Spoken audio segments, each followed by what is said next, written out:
Chers frères et sœurs en Christ, partout où vous êtes, recevez nos salutations fraternelles en Christ. Nous sommes certainement heureux de nous retrouver encore ce soir pour poursuivre notre merveilleuse étude sur ce sujet délicat de la sanctification. Voilà. Puisse le Saint-Esprit disposer nos cœurs à recevoir la parole de Dieu. Nous allons, comme de coutume, prier avant d'entamer notre troisième sous-thème pour ce soir. Nous bénissons ton nom, notre Père et notre Dieu, pour la grâce que tu nous fais de nous retrouver en famille, de nous retrouver dans ta présence autour de ta parole. Seigneur, nous voulons méditer ta parole et c'est pourquoi nous réclamons la direction de ton esprit. Conduis-nous et parle à nos cœurs au nom de Jésus-Christ. Amen. Voilà, depuis quelques soirs, nous sommes en train de survoler un sujet important, le sujet de la sanctification.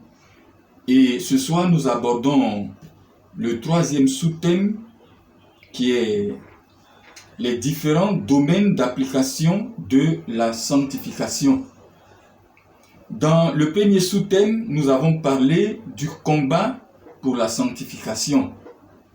Un combat qui vaut la peine d'être mené, vu son importance, l'importance de la sanctification, et vu aussi tous les bénéfices qui en découlent ou qui sont rattachés à la sanctification, tel qu'il nous est dit dans Hébreux chapitre 12, verset 14, « Sans la sanctification, personne ne verra le Seigneur ».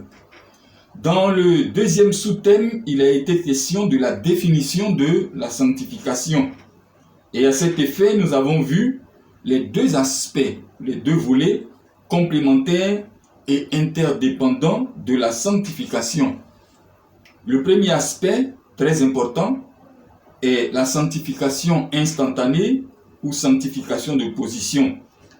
On avait dit qu'il s'agit là de la position dans laquelle nous sommes automatiquement placés de par notre union avec Christ, par le biais de notre foi en lui.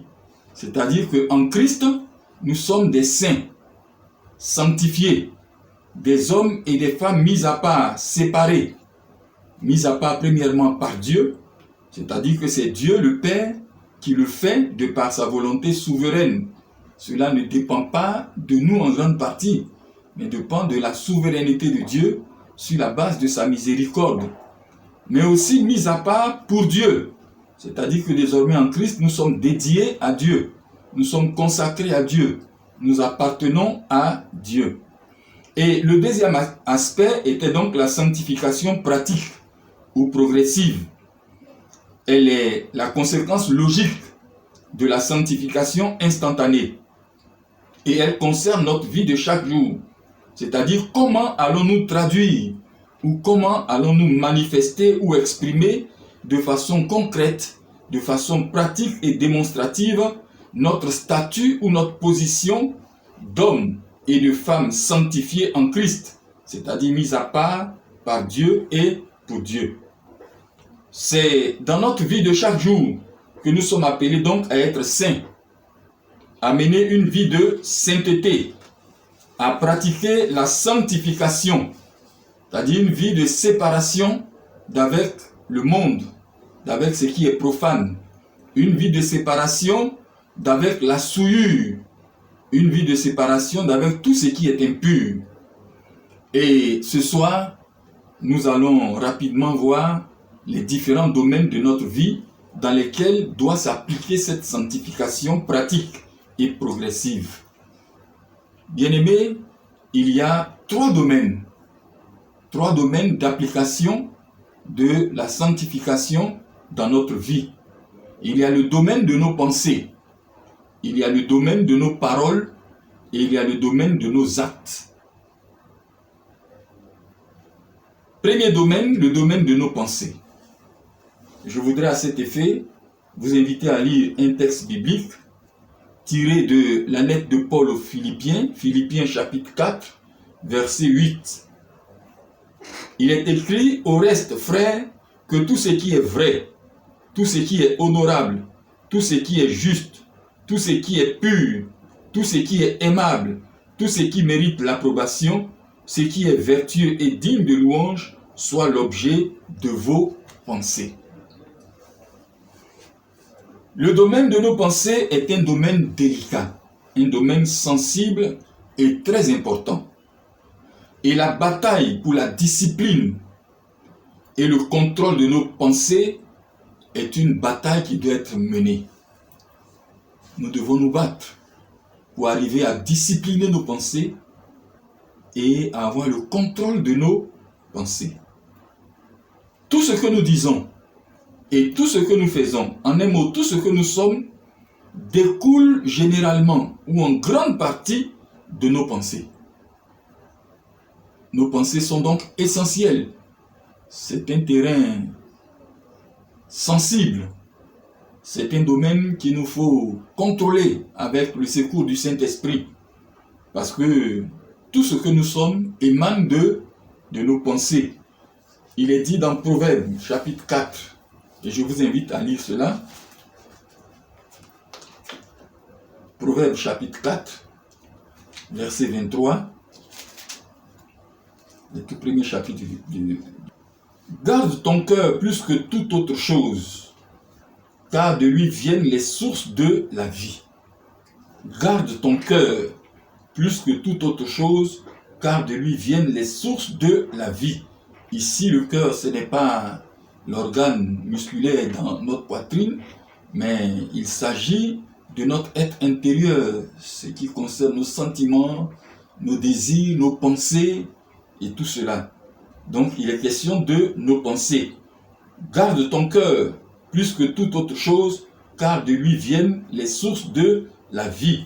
Et puis, dans Matthieu, l'évangile selon Matthieu, au chapitre 15.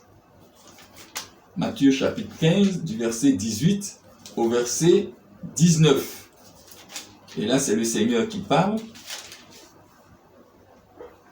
Matthieu 15, 18, 19. Mais ce qui sort de la bouche vient du cœur, et c'est ce qui souille l'homme. Car c'est du cœur que viennent les mauvaises pensées, les meurtres, les adultères, les impudicités, les vols, les faux témoignages, les calomnies. Voilà ce que dit le Seigneur. Nos pensées sont essentielles, parce que tout ce que nous disons, tout ce que nous faisons, émane donc de nos pensées. Nous devons donc, bien aimés, faire attention à ce à quoi nous pensons. Nous devons faire attention à nos pensées. Faire attention à ce à quoi nous pensons en faisant attention à ce à quoi nous regardons ou ce que nous regardons. Faire attention à ce que nous écoutons également. Vous savez, les fenêtres de nos pensées, ce sont nos yeux et nos oreilles. Ce que nous prenons le temps de regarder influence nos pensées. Ce que nous prenons le temps d'écouter influence également nos pensées. Et c'est pourquoi nous devons faire attention à ce que nous regardons pour ne pas que ces choses-là injectent des souillures dans nos pensées. Nous devons faire attention à ce que nous écoutons pour ne pas que ce que nous écoutons influence négativement nos pensées, parce que toute notre vie découle de nos pensées. Ce domaine, je l'ai dit, est un domaine délicat, un domaine que nous devons placer sous le contrôle du Saint-Esprit pour avoir en nous des pensées pures, des pensées dignes de louange, des pensées honorables, comme on l'a lu dans Philippiens chapitre 4, verset 8. Faisons donc attention à ce que nous écoutons et à ce que nous regardons. Le deuxième domaine d'application de la sanctification, c'est le domaine de nos paroles. De nos paroles. Et là, je voudrais qu'on lise des textes sans trop de commentaires, des textes suffisamment clairs pour nous montrer combien la sanctification doit s'appliquer au niveau de nos paroles. Éphésiens chapitre 4, versets 25 et verset 29. C'est pourquoi renoncez aux mensonges et que chacun de vous parle selon la vérité à son prochain, car nous sommes membres les uns des autres. Le mensonge doit disparaître de notre bouche. Le mensonge ne vient pas de Dieu. Le mensonge est l'œuvre du Père, le mensonge qui est le diable. Donc en tant qu'enfant de Dieu, nos paroles ne doivent pas être remplies de mensonges. Les Saintes Écritures nous exhortent à renoncer au mensonge et à parler selon la vérité.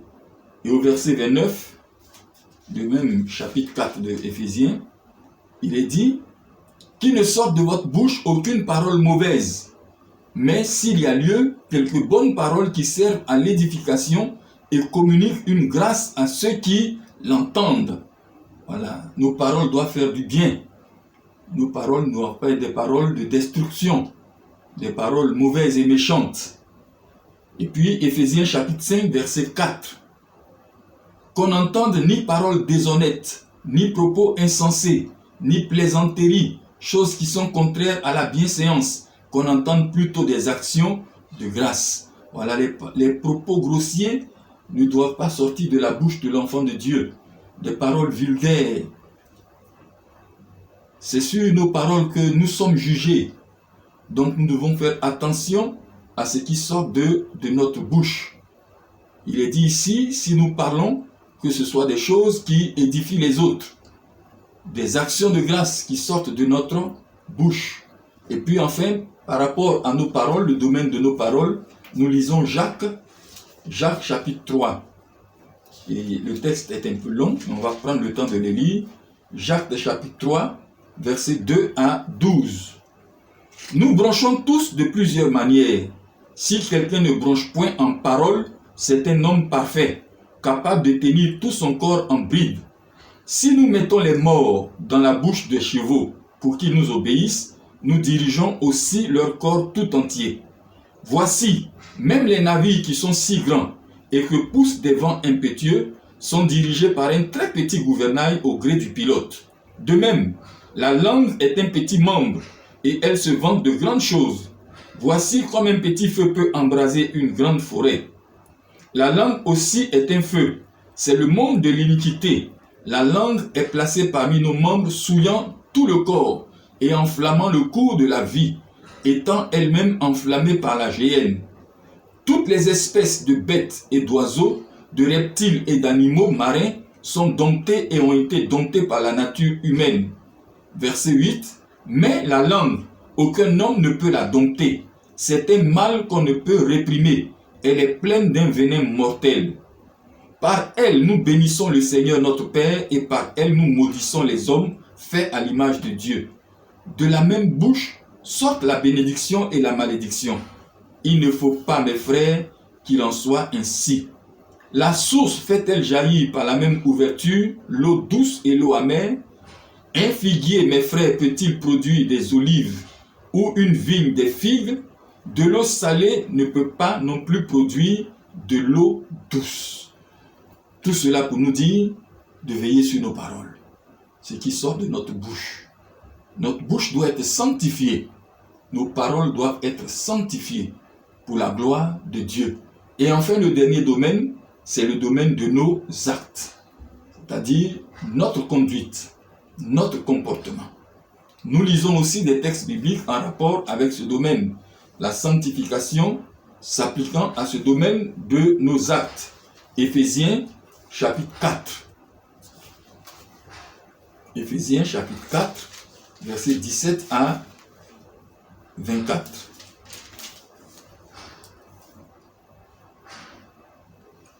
Voici donc ce que je dis et ce que je déclare dans le Seigneur. C'est que vous ne devez plus marcher comme les païens qui marchent selon la vanité de leurs pensées. Ils ont l'intelligence obscurcie. Ils sont étrangers à la vie de Dieu à cause de l'ignorance qui est en eux, à cause de l'endurcissement de leur cœur. Ayant perdu tout sentiment, ils se sont livrés à la dissolution pour commettre toute espèce d'impureté jointe à la cupidité. Verset 20. Mais vous, ce n'est pas ainsi que vous avez appris Christ, si du moins vous l'avez entendu, et si, conformément à la vérité qui est en Jésus, c'est en lui que vous avez été instruits à vous dépouiller, eu égard à votre vie passée, du vieil homme qui se corrompt par les convoitises trompeuses et à être renouvelé dans l'esprit de votre intelligence et à revêtir l'homme nouveau, créé selon Dieu dans une justice et une sainteté que produit la vérité. Nous sommes appelés à marcher en nouveauté de vie. On ne doit pas marcher comme les païens qui marchent selon la vanité de leurs pensées. Nous avons une intelligence renouvelée et nous marchons en nouveauté de vie selon l'homme nouveau que nous avons reçu ou que nous avons été en Jésus-Christ. Nous lisons également Matthieu chapitre 5 par rapport à notre comportement, domaine de l'application de la sanctification. Matthieu chapitre 5 versets 13 à 16. Matthieu 5, 13 à 16. Vous êtes le sel de la terre, mais si le sel perd sa saveur, avec quoi la lui rendra-t-on? Il ne sert plus qu'à être jeté dehors et foulé aux pieds par les hommes. Vous êtes la lumière du monde. Une ville située sur une montagne ne peut être cachée. Et on n'allume pas une lampe pour la mettre sous le boisseau, mais on la met sur le chandelier et elle éclaire tous ceux qui sont dans la maison. Verset 16. Que votre lumière luise ainsi devant les hommes, afin qu'ils voient vos bonnes œuvres et qu'ils glorifient votre Père qui est dans les cieux. Et dernier texte que je vous invite à lire, 1 Pierre, chapitre 1, verset 15 à 16.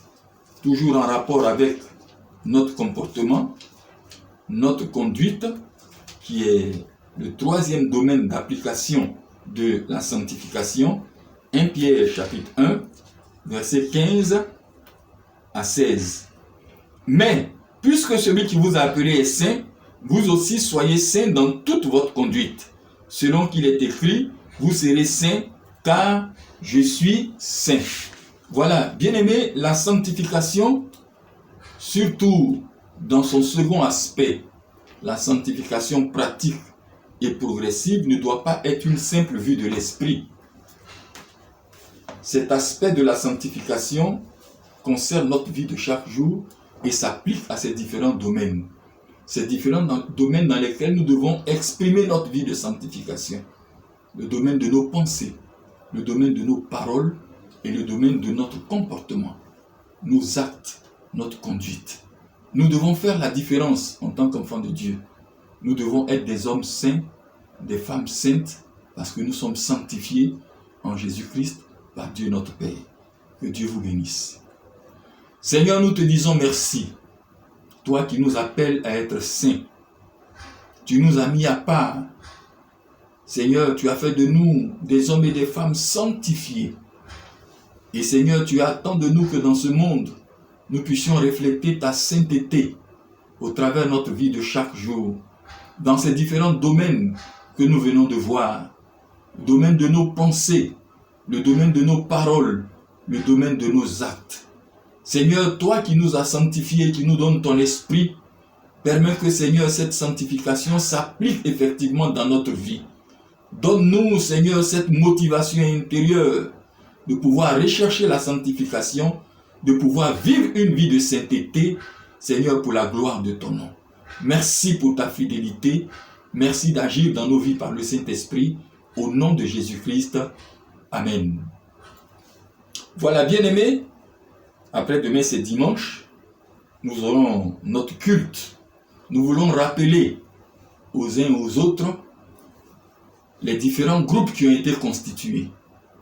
Voilà. Nous souhaitons vivement que ces groupes soient maintenus comme cela a été décidé et que tous les frères qui font partie des différents groupes, toutes les sœurs qui font partie des différents groupes, puissent intégrer leur groupe et être au rendez-vous de leur groupe pour le culte de louange et d'adoration.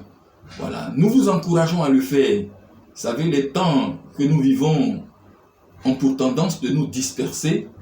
Nous ne devons pas donner ce privilège-là à l'ennemi. Nous faisons des efforts pour reconstituer la communion fraternelle, pour nous rapprocher des uns des autres.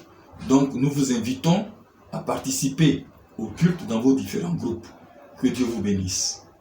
Shalom.